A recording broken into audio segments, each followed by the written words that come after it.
Assalamualaikum warahmatullahi wabarakatuh. Halo teman-teman, di video ini kita akan membahas pemanfaatan AI di 5 fungsi administrasi perkantoran, di mana ini merupakan series video sehingga nanti akan ada beberapa part video dan yang sedang teman-teman lihat saat ini merupakan bagian pertama atau introduction dari pembahasan pemanfaatan AI di 5 fungsi administrasi perkantoran. Oke, ketika kita membahas administrasi perkantoran, 5 fungsi-fungsi ini tentulah sangat penting.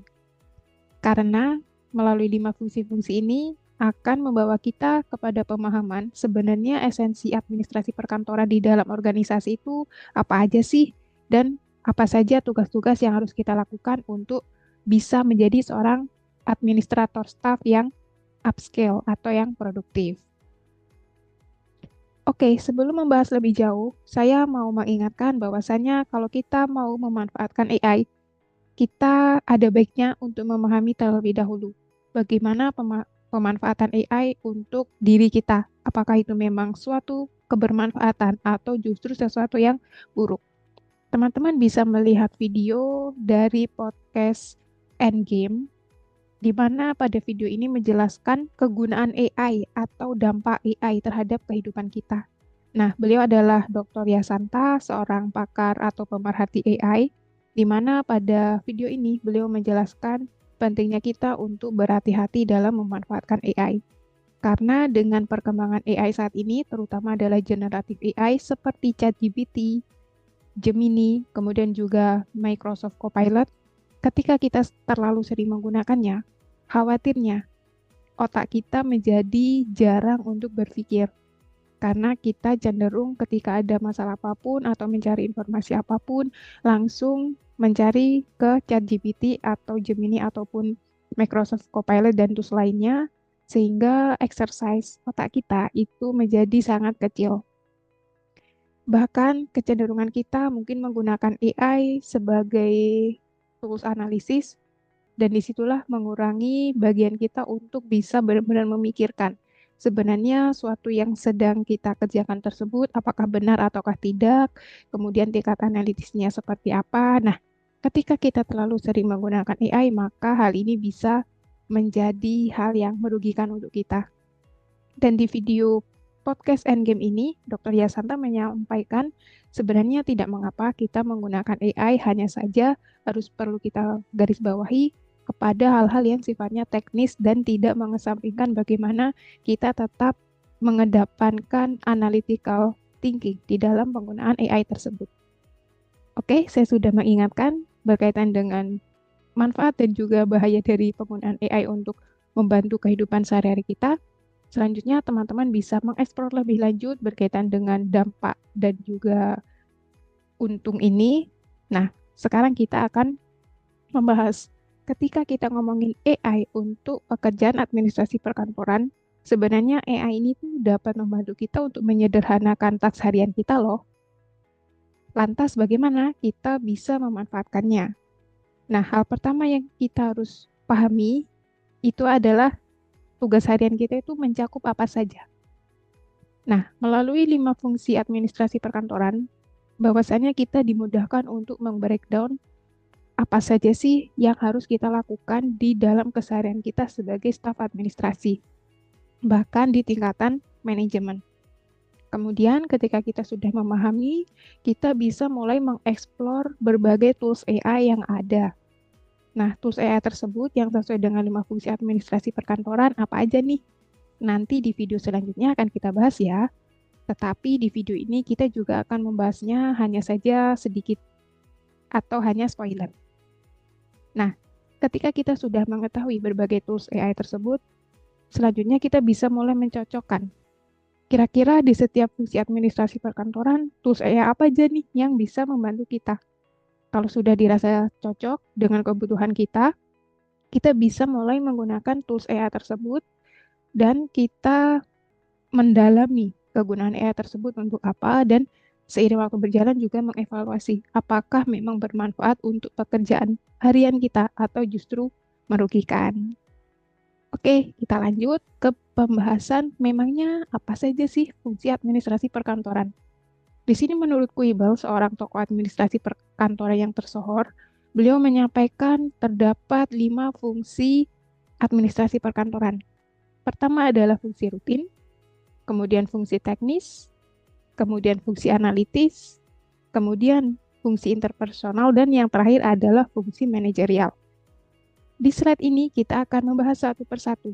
Yang pertama adalah fungsi rutin. Fungsi rutin merupakan fungsi administrasi yang memerlukan pemikiran dan juga keterampilan yang setidaknya meliputi aktivitas seperti pengarsipan dan pengadaan barang perusahaan. Nah, untuk lebih mendetail, kira-kira aktivitas harian apa aja yang kita lakukan di fungsi rutin ini? Setidaknya ada 3, meliputi pencatatan, pengarsipan, serta penggandaan. Nah, nanti kalau kita sudah menganalisis dari 3 aktivitas ini, kita bisa kerucutkan kepada tools AI yang bisa membantu. Contohnya adalah chatbot. Melalui chatbot kita bisa membantu proses pencatatan dan juga hal-hal lain yang ada di fungsi rutin ini. Kemudian ada OCR atau Optical Character Recognition. Ini juga bisa menyederhanakan proses pencatatan bahkan pengarsipan dokumen digital yang dimiliki oleh organisasi kita. Kemudian kita lanjut ke fungsi yang kedua, yaitu fungsi teknis. Fungsi teknis yaitu fungsi yang memerlukan pendapat, keputusan, serta keterampilan perkantoran yang mumpuni bagi para administrator. Setidaknya ada 3 taks harian berkaitan dengan fungsi teknis ini. Yang pertama adalah pengoperasian perangkat lunak, kemudian pemeliharaan sistem TI, dan yang ketiga adalah pengelolaan basis data. Nah, ketika kita sudah mulai menganalisisnya, dari 3 aktivitas ini, kira-kira tools AI apa yang membantu?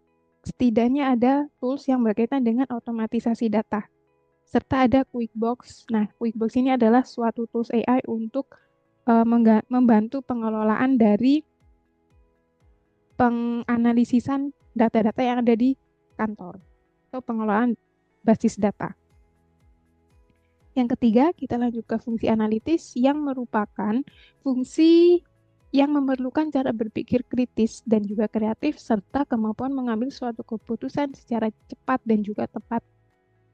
Aktivitas-aktivitas yang mencakup di fungsi analitis ini itu meliputi analisis data keuangan, kemudian analisis pasar, serta riset operasional. Nah, setidaknya terdapat 2 tool AI yang bisa membantu di aktivitas-aktivitas ini, yaitu Microsoft Excel yang terintegrasi dengan AI, serta Tableau yang juga terintegrasi dengan AI, sehingga memudahkan kita untuk menganalisis data-data dari jumlah yang besar. Nah, yang keempat, kita ke fungsi interpersonal. Fungsi interpersonal ini memerlukan analisis dan juga penilaian sebagai dasar saat memutuskan sesuatu, serta keterampilan dalam berkomunikasi secara baik. Untuk aktivitas yang dilakukan, setidaknya meliputi komunikasi baik ke dalam maupun keluar, kemudian negosiasi, dan pengembangan tim organisasi. Dari ketiga aktivitas ini, setidaknya nanti akan ada beberapa AI yang dapat membantu. Contohnya adalah Microsoft Copilot bisa membantu komunikasi tertulis kita, serta Slack yang bisa membantu kita baik itu komunikasi secara tertulis maupun secara langsung. Dan di Slack ini juga bisa diintegrasikan dengan AI sehingga akan membantu pekerjaan kita untuk menjadi lebih efisien. Selanjutnya yang terakhir yaitu fungsi manajerial. Fungsi ini memerlukan suatu perencanaan, pengorganisasian, pengukuran, dan memberikan motivasi kepada karyawan. Dan setidaknya terdapat 4 aktivitas yang nantinya dilakukan, yaitu perencanaan strategis, kemudian pengorganisasian, pengarahan, dan pengendalian. Di dalam fungsi manajerial ini, mostly atau lebih sering akan digunakan oleh tingkatan manajemen dari middle sampai ke top manajemen. Namun, di bottom manajemen itu juga tetap bisa memikirkan kira-kira bagaimana kita bisa mengimplementasikan fungsi manajerial di dalam keseharian pekerjaan kita. Dan setidaknya ada 2 tools AI yang nanti bisa digunakan, yaitu Asana dan juga Trello. Yang kedua platform atau tools ini sudah terintegrasi dengan AI, sehingga akan membantu pekerjaan kita untuk lebih efektif dan juga efisien, dan juga semakin produktif. Oke, sekian video penjelasan awal dari bagaimana kita memanfaatkan AI ke dalam 5 fungsi administrasi perkantoran. Ingat ya, di dalam video ini kita sifatnya masih hanya spoiler. Nah, di video-video selanjutnya kita akan lebih mengupas secara satu persatu di dalam fungsi-fungsi tadi, kira-kira jenis AI apa saja yang dapat kita manfaatkan dan tools AI apa aja yang dapat kita manfaatkan. Nanti akan kita breakdown dan kita praktikkan satu-satu. Jadi tunggu ya video selanjutnya dan semoga video ini bermanfaat. Terima kasih. Bye-bye. Wassalamualaikum warahmatullahi wabarakatuh.